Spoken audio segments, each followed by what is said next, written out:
The building on the cover of the 1923 Edmonds Cookery Book, under the splendid slogan, "Sure to Rise," is home. It's written on the roof. And at the base of that gently smoking chimney, I'm sure there's a coal range.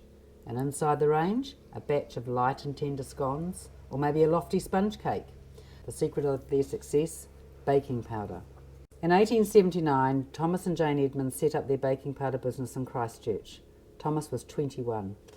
He sold the baking powder door to door, assuring the housewife that with his product her baking was sure to rise. If he met resistance to a sale, he would leave a tin to be tried and then return a week later for payment. The Edmonds Company grew very swiftly. In the 19th century, scores of brands of baking powder competed for market share. My favourite, Tarawera, sold after the 1886 eruption, promised to blow up your scones. But Edmonds carried all before it. By 1923, it was already world famous in New Zealand. The 1923 scone recipes have Edmonds baking powder in bold, the vital ingredient. Those circular recipes were inside the tops of tins. Edmonds sent a free copy of the cookery book to every couple whose engagement appeared in a local newspaper, ensuring that their book and their product were in more and more New Zealand kitchens. And this is what the fuss was all about. Scones. They're quick breads, just flour, baking powder, a little butter and milk. They should be mixed and baked very quickly in a very hot oven or on a griddle on top of the stove. Then you break them open, never use a knife, top with butter and jam, maybe even some whipped cream, and eat them while they're still warm. By the 1935 edition, the cosy looking home has vanished from the cover, replaced by a smartly modern sunrise motif. Always an innovator, Thomas Edmonds had moved the business to a brand new factory on Ferry Road. It embodied the latest principles of manufacturing, hygiene and efficiency, spacious and very well lit. And here it is, the centrefold. The architects were J.S. and M.J. Guthrie, who also designed Los Angeles on Fendleton Road. Thomas Edmonds espoused the ideals of the English Garden City movement, that buildings and factories should enhance their landscapes. The colourful flower beds and velvet lawns were designed and maintained by Edmonds' head gardener, Rupert Overend. Photos taken inside the factory showed the jelly crystals and custard powder departments, the product testing laboratory, the can making department, the engineering workshop.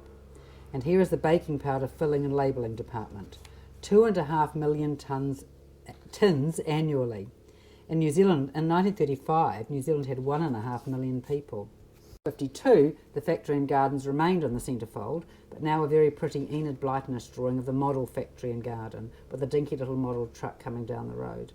The glass house at the side contains Thomas Edmonds' collection of tropical plants. They were open to the public. 5 years later, the wonderful factory with its confident slogan and its beautiful gardens has made it onto the cover of the book, and it remains there to this day. The cookery book and the building have come to represent New Zealand industry, New Zealand reliability, and a fail-safe guarantee of well-risen scones and sponges. By 1976, the book has expanded, many more pages and recipes, metric and imperial measurements, a spiral binding so that it will lie flat on the kitchen bench. And there are lots of colour photographs inside now. On the cover, the iconic building reigns supreme. But in 1986, there is trouble ahead.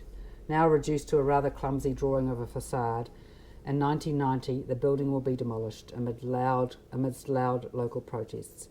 Sure to rise no more. The building is gone, but the book marches on. And what about the scones and the sponges? Are they still sure to rise? Sponges were once the stars of the afternoon tea table. This 1923 sponge is English style, jam but no whipped cream, yet still a tender and towering triumph.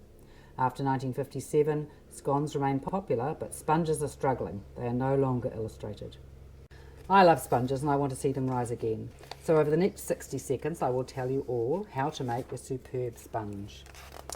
Have the oven at 190 degrees centigrade and butter 1 rectangular tin or 2 round ones. Break 3 room temperature eggs into a large bowl. Whisk with an electric beater for 10 minutes, time it. Gradually spoon in 100 grams of sugar as you whisk. Remove the beater and sift flour, corn flour and baking powder onto the fluffy mixture. Gently fold them through with a metal spoon and then fold in a little melted butter. This makes the sponge more tender. Scoop into the tins and drop each one hard on the bench to force out any large air bubbles. Bake for 15 to 20 minutes. Cool on a rack and then fill with jam and lots of whipped cream.